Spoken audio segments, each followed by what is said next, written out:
বলে ঈমানি তরবিয়ত শিক্ষা দিতে হবে। ঈমানি তরবিয়তের মধ্য থেকে সবচাইতে গুরুত্বপূর্ণ তরবিয়ত হলো নামাজের তরবিয়ত।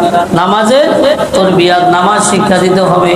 আল্লাহর হাবিব বলেন ক্বালান নাবিয়্যু সাল্লাল্লাহু আলাইহি ওয়াসাল্লাম, ক্বালান নাবিয়্যু সাল্লাল্লাহু আলাইহি ওয়াসাল্লাম মুরু আওলাদাকুম বিস-সালাতি ওয়া হুম আবনাউ 7 সিনিন ওয়াজরিবুহুম আলাইহা ওয়া হুম আবনাউ 10 সিনিন ওয়া ফাররিকু বাইনাহুম ফিল মাযাজি।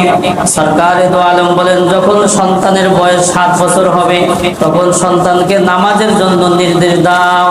যখন সন্তানের বয়স 10 বছর হবে তখন তাকে নামাজের জন্য পিটি দাও। যখন 10 বছর হবে তখন বিছানা আলাদা করে দাও, বিছানা আলাদা করে দাও। তো 10 বছর হইলে নামাজের জন্য পিটি দিতে বলছে, পিটি দিতে বলছে। 7 বছর বয়সে নামাজের জন্য নির্দেশ দিতে বলছে। ঠিক আছে।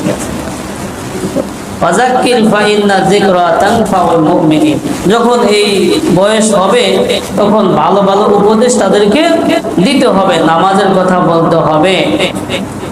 আমি নিজে নামাজ পড়ি, সন্তানদেরকে নামাজ পড়ার জন্য কতটুকু বলি যার যার সেই জানে। যাই হোক, নামাজের জন্য বলতে হবে এবং 10 বছর বয়স যখন হবে তখন বিছানা পৃথক করে দিতে হবে। মাসআলা, এই বয়স হইলে 10 বছর বয়সে উপনীত হইলে একই বিছানায় আর থাকা যাবে না, ভিন্ন খাটে থাকতে হবে, ভিন্ন খাটে থাকতে হবে। মেয়ে ছেলে, মেয়ে বাবা একই বিছানায় থাকতে পারবে না, আলাদা খাট হতে হবে। আর ছেলে বাবা একই বিছানায় যদি থাকতে চায় অবশ্যই মাঝে কোল বালিশ থাকতে হবে, কোল বালিশ থাকতে হবে।